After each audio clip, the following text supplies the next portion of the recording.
A gente tem o prazer de receber aqui nos nossos estúdios o chargista Carlos Latuf, ele que vai falar hoje sobre o trabalho dele diante da geopolítica. Seja muito bem-vindo aqui conosco, é um prazer tê-lo em carne e osso, mais carne do que osso, a gente tá conseguindo carne, osso e tinta.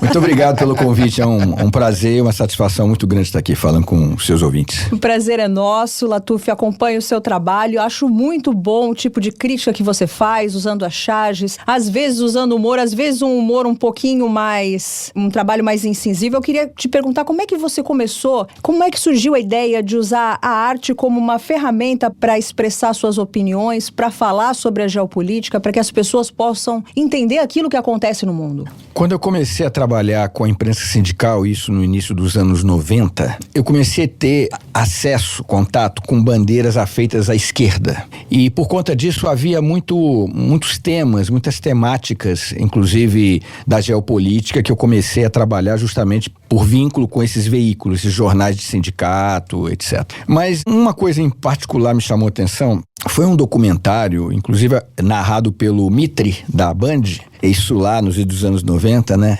Sobre o movimento zapatista. E aquele documentário me chamou muita atenção, eu me sensibilizei muito com a luta dos indígenas zapatistas, lá, a selva lacandona e tal. E eu pensei assim, bom, como é que eu faço para apoiar essa causa mesmo estando distante? Eu cheguei até, em dado momento, tentar uma ida até o México, mas o cônsul do México na época aqui se recusou a me dar o visto, quer dizer que não queria estrangeiros se metendo em questões internas do México. Então eu comecei a produzir charges que poderiam ser utilizadas pelos zapatistas e pelos seus apoiadores. Então, a princípio, eu comecei a mandar por fax os desenhos para o escritório da Frente Zapatista de Libertação Nacional na Cidade do México. E posteriormente, vendo o potencial da internet, eu abri uma página e publicava os desenhos nessa página, é o Zapatista Art Gallery, e a partir daí as pessoas poderiam acessar esse link, essa página e utilizar os desenhos. Foi a partir desse contato com a imprensa sindical e com a experiência de ter assistido esse documentário que eu comecei a colocar o meu trabalho efetivamente a serviço de causas. Você falou antes da gente começar a gravar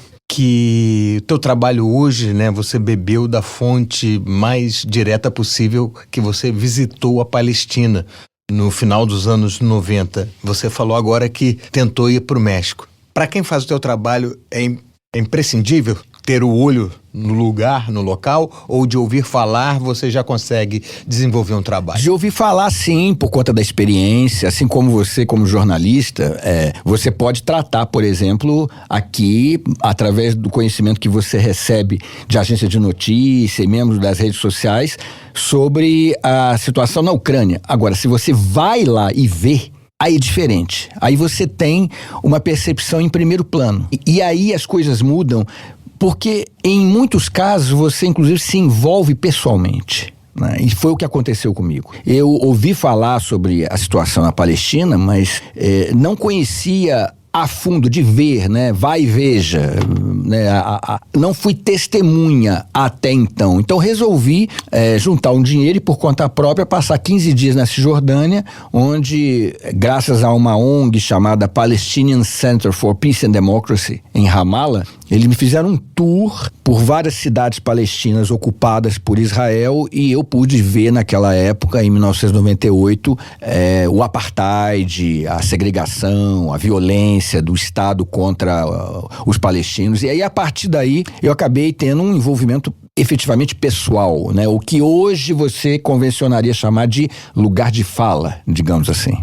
Algumas das suas charges, algumas até eu reposto, porque eu acho elas muito boas. Você retrata o Netanyahu com cara de diabo, os Estados Unidos numa posição aliada com Israel, geralmente de uma maneira que fica escancarado para quem quiser ver que são dois países que são aliados e que estão promovendo um genocídio, matando pessoas. Por muito menos eu já fui xingada na internet. Como é que é a sua relação com as pessoas que apoiam Israel, que apoiam os Estados Unidos? Bom, quando você decide criticar as políticas do Estado de Israel, você é taxado de antissemita de pronto. Na hora. Na hora. hora, é automático. E eu entendo que isso é uma estratégia de intimidação, é uma estratégia que visa inviabilizar as críticas ao Estado de Israel, porque antissemitismo é o ódio aos judeus, né? E o Estado de Israel, apesar das tentativas de se colocar como se fosse assim, o representante do povo judeu, nenhum país, nenhum Estado representa a totalidade de uma população. Então, no caso de Israel, existe essa tentativa de dizer que uma crítica ao Estado de Israel é um ataque ao povo judeu. Isso não é verdade, tanto assim que existem muitos judeus antisionistas que não apoiam esse genocídio, essa limpeza étnica que está acontecendo na Palestina. Então, a minha questão é fundamentalmente política. São as políticas coloniais do Estado de Israel, a limpeza étnica que eles estão promovendo na Palestina. Quanto tempo você leva para realizar um trabalho, um desenho? Ou hoje você fala, hoje eu vou falar sobre esse assunto, ou o assunto se materializa na sua cabeça de uma forma, eu quero demonstrar essa questão hoje, não aquela? Como é que é o teu modus operandi de trabalho? Depende. Às vezes o editor ele sugere um tema, ou eu mesmo sugiro a partir dos temas que estão mais proeminentes nas redes sociais, né?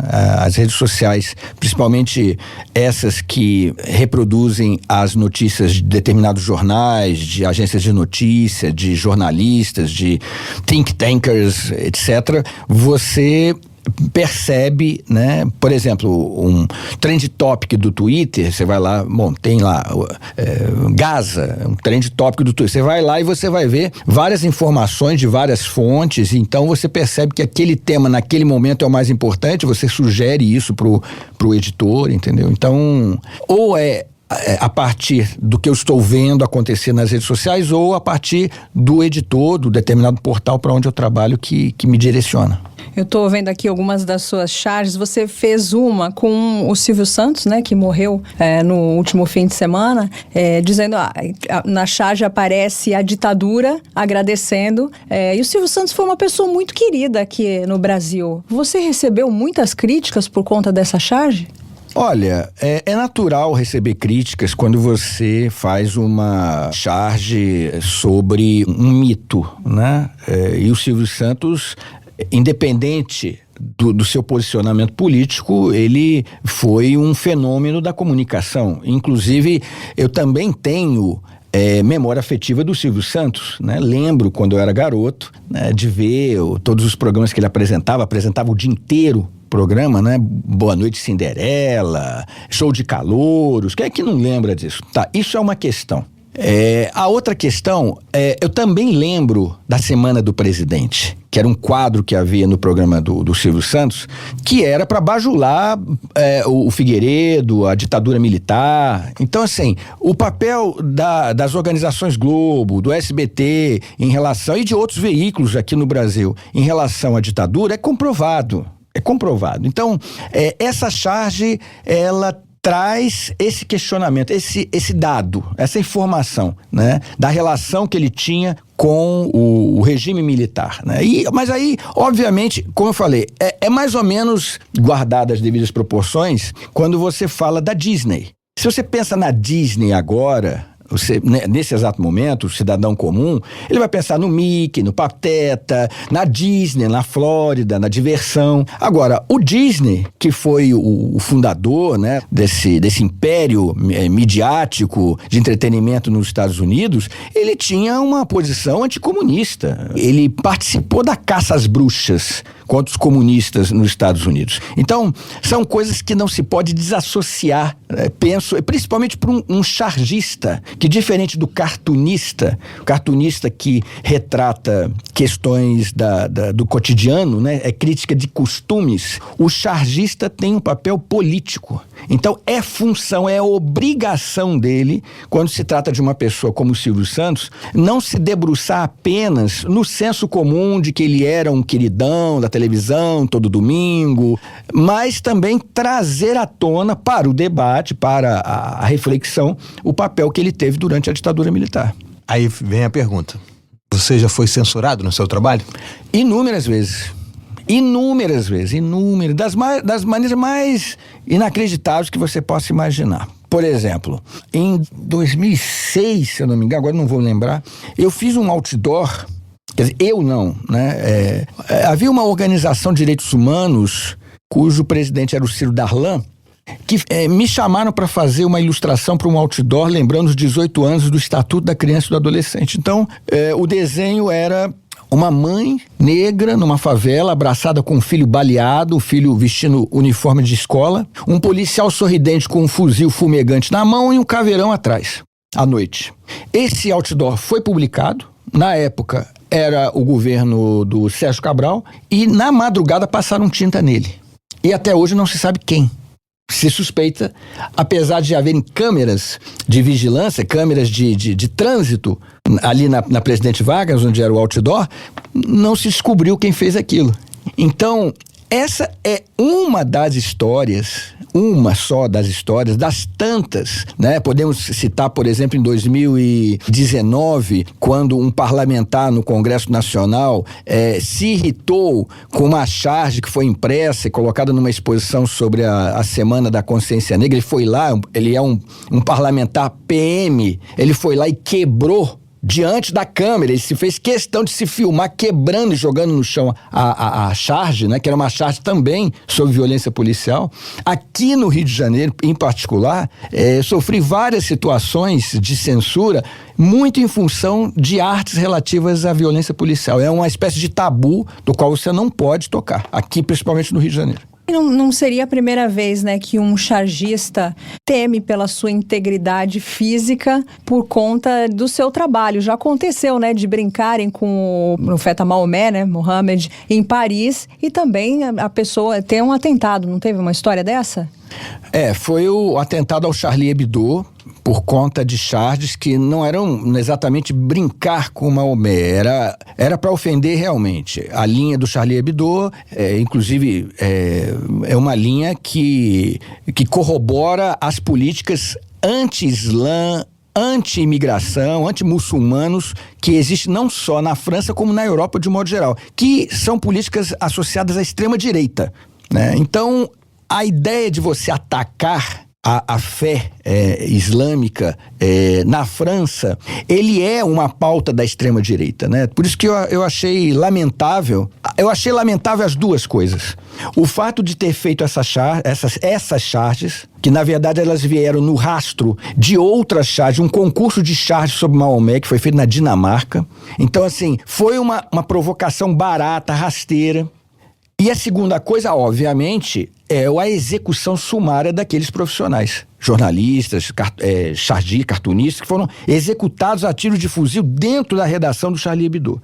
Então, é lamentável. Eu obviamente, não poderia jamais apoiar esse tipo de coisa, que uma pessoa seja assassinada por aquilo que ela acredita, mesmo que seja ofensivo, né, por fazer um desenho considerado ofensivo. É reprovável, é condenável, mas certamente eu nunca bati palmas para o conteúdo do Charlie Hebdo, porque entendo que é uma provocação rasteira e ainda fortalece esse pensamento de extrema-direita na Europa. Qual é a força de uma charge? A charge tem realmente bom, depende do chargista também, né? Porque se ele não tiver muita disposição, vai ser uma charge Nutella, vamos dizer assim, né?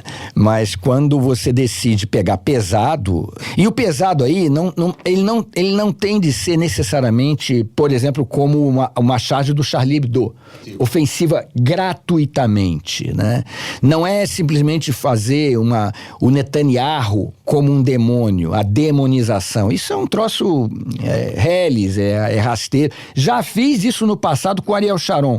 Não faço mais isso porque eu acho que a charge tem que conter uma informação para além do achincalhe puro e simples, né? Ele não pode ser infantil ao ponto de simplesmente taxá-lo como um demônio. Ele tem que ter uma informação histórica ali, porque a charge, ela tem a importância do momento, ela é feita para o momento, mas no futuro ela é resgatada para recontar aquele momento histórico. Então a charge é muito utilizada pelo professor de geografia, o professor de história, o historiador. Então existe essa responsabilidade, penso eu, da minha parte, de saber que eu estou produzindo um documento histórico, né? Que ele tem uma função hoje e terá uma função adiante. Agora, eu noto o poder da charge, porque, em termos práticos, a charge tem um papel editorial, de ilustrar uma matéria, de ir para uma seção de um jornal. Ele tem uma função editorial. Mas quando você vê, por exemplo, as charges que eu faço sobre a questão palestina serem utilizados por manifestantes mundo afora, em pôster, em cartazes, pelas ruas, nas manifestações, até mesmo charges antigas. Isso demonstra que a charge também pode ser utilizada como instrumento de luta, né? Então isso é muito importante, você ter essa noção clara do poder e do papel do próprio chargista e do material que ele produz. Latuf, aqui a gente fala sobre um assunto que está no ar aí nas relações internacionais, na geopolítica. A gente fala de assim, outro também, sobre a questão do multilateralismo, né? E você disse aqui antes dessa entrevista começar que é muito especial um chargista nesse momento poder trabalhar para uma empresa russa, uma empresa chinesa. Por quê? Olha, nós estamos vivendo uma situação realmente muito interessante do ponto de vista histórico e para o chargista em particular. Na época da Guerra Fria, eu era garoto, então naquela época eu tinha pouca noção do que estava acontecendo. Eu ouvia a Rádio Moscou em ondas curtas, em português. Eu tinha um rádio de ondas curtas e eu ouvia lá em casa. Eu me lembro perfeitamente disso. Tinha também era russa, a Rádio Paz e Progresso. Eu me lembro dessas coisas perfeitamente, mas eu não trabalhava, né? Eu era garoto. Hoje, eu sinto que vivemos um período muito semelhante, em que pese que não existe a União Soviética, mas a Rússia hoje, diferente da Rússia do Yeltsin, a Rússia do Putin, do Vladimir Putin, ela é a Rússia que resgata o seu papel geopolítico no mundo. Então, quando a União Soviética acabou, o muro de Berlim caiu, o Bush pai, ele foi a público dizer: agora é a nova ordem mundial. E o que era a nova ordem mundial? Era a hegemonia dos Estados Unidos. Não havia mais a disputa entre União Soviética e Estados Unidos. E depois daquele movimento do Gorbachev, perestroika, glasnost, etc., a Rússia virou um país desimportante com o Yeltsin, né? O Yeltsin era ridicularizado como bêbado, etc. Aí veio o Putin, veio Medvedev. Quando isso aconteceu, aí eles resgataram esse papel. E aí aqueles tempos da nova ordem mundial começaram a ruir. Então o que você vê hoje acontecendo na Ucrânia, com a Rússia, todos os boicotes contra a Rússia, é muito semelhante. Isso que aconteceu nas Olimpíadas, da Rússia impedida de participar, Israel participou. Israel mata gente à vontade em Gaza. Teve charge sobre isso. Fizemos um programa sobre isso. Pois também. E a Rússia foi impedida. Mas o que acontece? A Rússia, nessa questão da Ucrânia, é muito claro, assim, para mim, que ele está salvaguardando o seu próprio território, porque a OTAN, desde o final da Segunda Guerra Mundial, ela só vem crescendo, ela vem cercando a Rússia, ela vem cercando. O Vladimir Putin é um cara da inteligência. Ele entende da inteligência e da geopolítica. Ele sabia o que estava acontecendo. E que a Ucrânia foi utilizada como uma espécie de ponta de lança dessa política intervencionista ocidental. Ele sabe disso. E aí, ele tomou uma medida que era necessária, que era esse rompimento com essa política ocidental de colocar a Rússia num papel de submissão. Acabou, esse tempo acabou. Está muito claro isso em relação à Rússia e em relação à China. Então, hoje eu já trabalho para um veículo da China e eu costumo dizer que eu ficaria muito satisfeito de trabalhar para um veículo da Rússia. Porque para o chargista, uma charge sobre esses temas hoje, falando dessa questão do poder da charge, ele tem um poder ainda maior dentro desse contexto de Guerra Fria 2.0. Então, eu acho que qualquer cartunista, qualquer chargista hoje se sentiria muito privilegiado de poder tratar desses assuntos tão prementes no mundo hoje para um veículo pertencente ao outro lado, porque assim, você ter cartunista, chargista trabalhando para jornais ocidentais que corroboram com as visões dos Estados Unidos, isso não é uma coisa difícil. Isso é uma coisa bem fácil, eu diria. Né? É o que mais você vê. O que mais você vê é isso. Agora, você ter o outro lado, você mostrar o lado da Rússia, o lado da China, é uma coisa que você não vê com tanta frequência por parte dos chargistas na imprensa ocidental. Por isso, para mim, seria realmente uma consagração da minha carreira poder, nesse momento, trabalhar para a China e para a Rússia.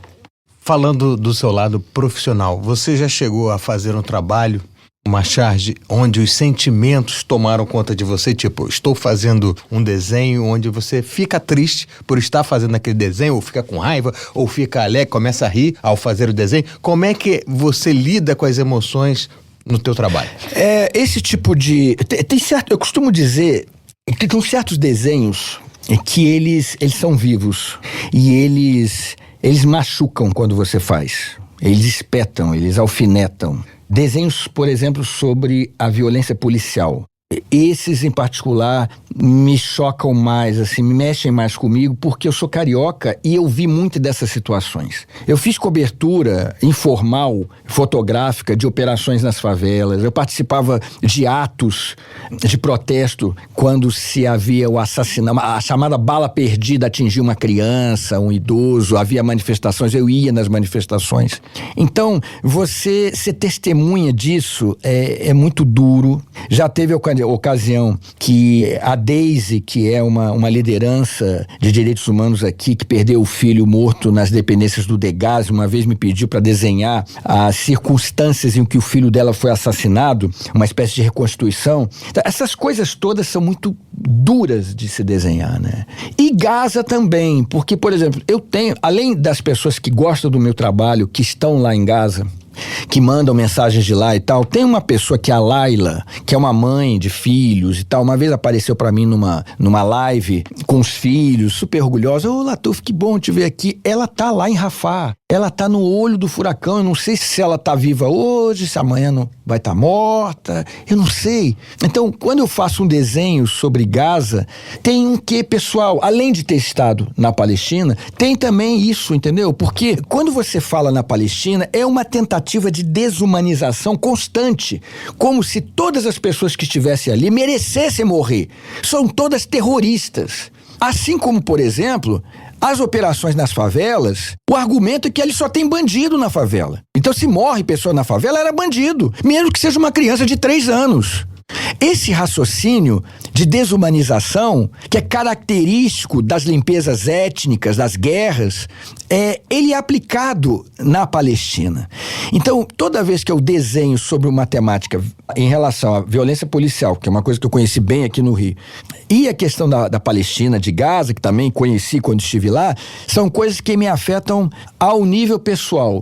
E por isso, ao desenhar, aquilo extrai uma energia sua, você se debruça aquilo ali como algo pessoal, você sente, dói, é físico, entendeu? Tem algumas charges que realmente têm esse poder. Latuf, você acha que a charge ela tem o poder de brigar com o soft power? O soft power americano, ele não manda a arma, ele manda o Mickey. Quem é que vai brigar com o Mickey? Exato.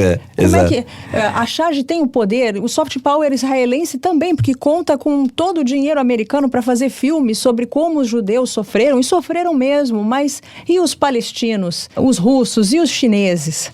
Exato. Olha, eu acho que a charge é um instrumento, é mais um instrumento. E obviamente que, principalmente hoje, eu diria até, se a gente for pensar na imprensa nos anos 80, por exemplo, você hoje, uma charge tem muito mais alcance do que naquela época. Porque naquela época era só no impresso que você via. E você via a charge hoje, amanhã ela estava embrulhando peixe. Hoje não, você faz uma charge e essa charge, além de circular, ela circula hoje, circula amanhã, daqui a pouco está circulando de novo É por isso que eu falo, tem charges minhas antigas que voltam a circular justamente por isso, estão lá na rede, no Google, etc. Então, a charge, ela é mais um instrumento de luta, sabe? E quando eu trabalho para um veículo chinês, por exemplo, sendo um brasileiro, estando no Ocidente, eu sinto que eu tenho essa responsabilidade de mostrar o outro lado, porque você não tem o outro lado. Da mesma maneira que você não ouve os russos. Você não ouve os russos. Quando você fala da questão do conflito que acontece na Ucrânia, você vê mais, assim, o Zelensky é o mocinho, né? E o Putin é o vilão. Não tem contraponto, você não consegue ouvir o outro lado, você só tem uma versão, que é uma coisa bem característica da época da Guerra Fria. O Zelensky até pousou com a mulher dele, né, pra revista Vogue, Entre os Escombros, você chegou a ver esse ensaio? Sim. Uma coisa de péssimo gosto. O Zelensky tá ganhando dinheiro a rodo, porque é muito dinheiro que tá entrando na Ucrânia. E assim, eles estão se dando muito bem, as contas deles vão muito bem, obrigado. E por isso que eu acho que mesmo com, claro, em termos de internet, de redes sociais, você hoje tem muito mais acesso a um lado ou outro. Mas o que você vê, por exemplo, no Brasil, vamos pegar o Brasil. O Brasil, a imprensa no Brasil tem um lado. E é o lado do Ocidente, é o lado dos Estados Unidos. Você quer ver uma coisa? Eu fico impressionado, às vezes, com a cobertura sobre a questão da Venezuela. Eu não sei se eu vivo em Caracas ou no Rio de Janeiro ou em Porto Alegre. Porque a imprensa no Brasil fala tanto sobre a questão da Venezuela e com uma virulência tão grande e dedicam, assim, entrevistas e análises editoriais à Venezuela como se assim, eu vivesse lá. Eu me lembro, por exemplo, eu não sei nem se isso aqui não é ao vivo, né? Não sei se isso aqui vai ser cortado ou não. Mas eu lembro, por exemplo, quando o Hugo Chávez era vivo, tinha na CBN o Carlos Alberto Sardenberg e o Merval Pereira. Rapaz, eles abriam o noticiário deles, o debate deles, a conversa deles, todo santo dia falando do Hugo Chávez. Todo dia. Era todo dia. Eu falei, mas por que, meu Deus? Eu achava que eu estava vivendo na Venezuela. Então, assim, eu estou usando esse exemplo para mostrar como que a imprensa no Brasil, ela não tem só um lado. Ela tem uma agenda política. E essa agenda, ela não é só pró-Ocidente, ela é pró-Estados Unidos. Então, muitas vezes a imprensa no Brasil é linha de transmissão da política externa americana.